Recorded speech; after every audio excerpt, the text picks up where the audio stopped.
शंकरं शंकराचार्यं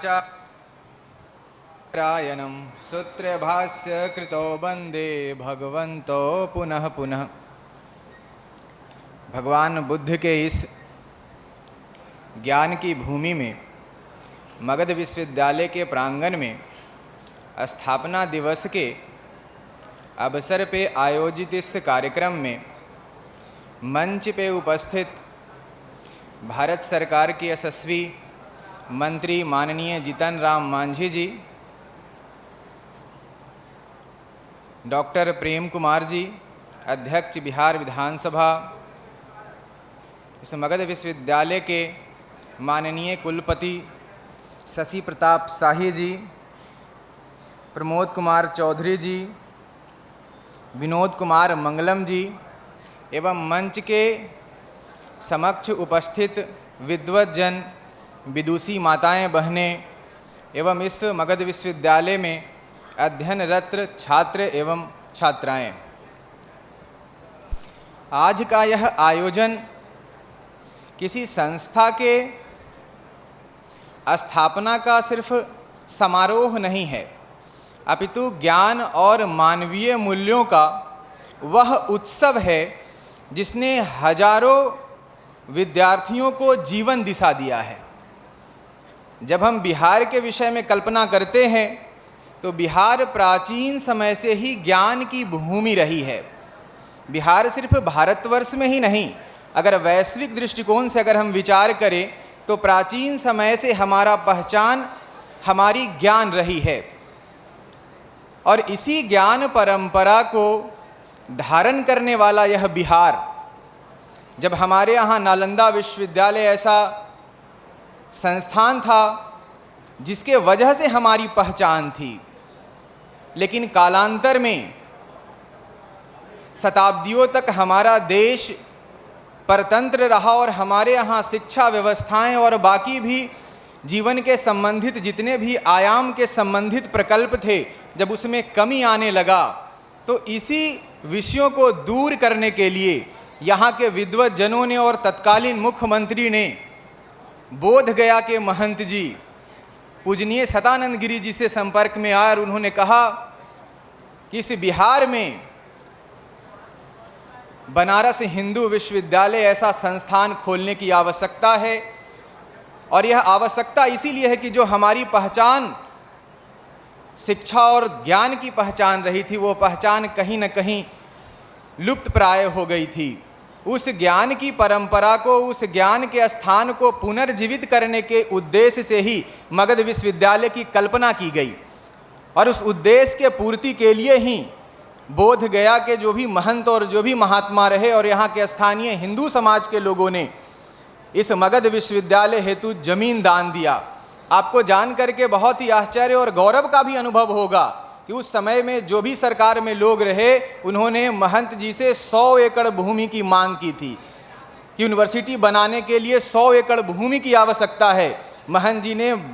विश्वविद्यालय की गरिमा और बिहार की गरिमा का ध्यान रखते हुए कि जो बिहार पूरी दुनिया में नालंदा विश्वविद्यालय के कारण जाना जाता रहा है, अगर हमको उस गरिमा और उस गौरव को पुनः प्राप्त करना है तो 100 एकड़ भूमि पर्याप्त नहीं होगा। उसके लिए उन्होंने खुद से 300 एकड़ जमीन सिर्फ इस परिसर में बोध गया महंत जी ने दिया। हम सभी जानते हैं कि पूरे वैश्विक दृष्टिकोण में भारत का स्थान जो है वह स्थान ज्ञान के कारण ही है और ज्ञान की साधना में रत होने के कारण ही हमारा नाम भारत पड़ा है। अगर किसी भी संस्कृति, राष्ट्र और देश के मूल्यांकन करना हो और अगर उसके मापदंड का अगर हम विचार करें तो उसमें ज्ञान जो है वो सबसे महत्व का है। हमारी संस्कृति में सबसे महत्व का है कि हम किस प्रकार से सुखी हो सकें। सुखी होने का जो हमारा मूल है, मौलिक जो सिद्धांत है, ये हमने पूरी दुनिया को बताया है, चाहे वो भगवान बुद्ध के रूप में हो, चाहे भगवान विष्णु के रूप में हो, चाहे वो यहाँ बोध गया मठ के बहुत सारे महंत, चाहे कृष्णदयालु गिरी, हेम नारायण गिरी के रूप में हो। यह ज्ञान का ही कारण है कि हमारी पहचान पूरी दुनिया में ज्ञान के और मोक्ष की भूमि के रूप में है। मैं बहुत ज़्यादा समय नहीं लूँगा। मैं बोध गया मठ के साथ अभी जो मगध विश्वविद्यालय का संबंध रहा, हम सभी जानते हैं कि मगध विश्वविद्यालय की स्थापना BHU के तर्ज पे किया गया कि हम बिहार में भी एक BHU की स्थापना करें, और अपने स्थापना के समय से मगध विश्वविद्यालय ने बहुत ही अच्छा काम किया। लेकिन बीच में संक्रमण काल आने के कारण हम सभी जानते हैं कि हमारे विश्वविद्यालय की स्थिति किस प्रकार की हो गई। यहाँ पर परीक्षा जो है वो समय पर नहीं होने लगा, विद्यार्थी जो है कक्षाओं में से नदारत रहने लगे। ऐसी ही परिस्थिति में शशि प्रताप शाही जी यहाँ पर कुलपति के रूप में आए, और आज हम सभी जानते हैं कि आज जो मगध विश्वविद्यालय की स्थिति है पहले की तुलना में कितना इसमें सुधार हुआ है। जहाँ पर हमारे परीक्षाएं 3-3, 4-4 साल तक नहीं हुआ करता था, आज जो है वो समय पे परीक्षाएं हो रही है। इतना ही नहीं, मगध विश्वविद्यालय के साथ साथ इन्होंने मगध विश्वविद्यालय के संबंधित जो बोध गया मठ का संबंध रहा उसको भी इन्होंने पुनर्जीवित करने का जो है वो कार्य किया है। आप सभी को मुझे बताते हुए बहुत ही हर्ष का अनुभव हो रहा है कि इन्होंने बोध गया मठ के साथ में बोध गया मठ की परंपरा को और गौरव को पुनर्जीवित करने के लिए बोध गया मठ और मगध विश्वविद्यालय का इन्होंने समझौता करवाया है। एक MOU साइन हुआ है। उस MOU का उद्देश्य है कि भारतीय सांस्कृतिक और मूल्यों के आधार पर जो बोध गया और बोध गया मठ का जो सांस्कृतिक महत्व रहा, उस सांस्कृतिक महत्व को दुनिया के सामने कैसे लाया जाए, उस सांस्कृतिक महत्व को समाज में किस प्रकार से स्थापित किया जाए। और उस MOU के कारण ही आज बोध गया मठ में एक लाइब्रेरी की जो प्राचीन लाइब्रेरी थी उसका भारत सरकार के साथ हम लोगों का जो है समझौता हुआ मगध विश्वविद्यालय के प्रयास से। और आपको जब जान करके बहुत प्रसन्नता होगा कि बोध गया मठ के लाइब्रेरी में ईसा के पूर्व के बहुत सारे पुस्तकें हैं। संभवतः मगध का सबसे प्राचीन अगर लाइब्रेरी कहीं है तो वो बोध गया मठ में है। और उस लाइब्रेरी को समाज के मुख्य धारा में लाने के लिए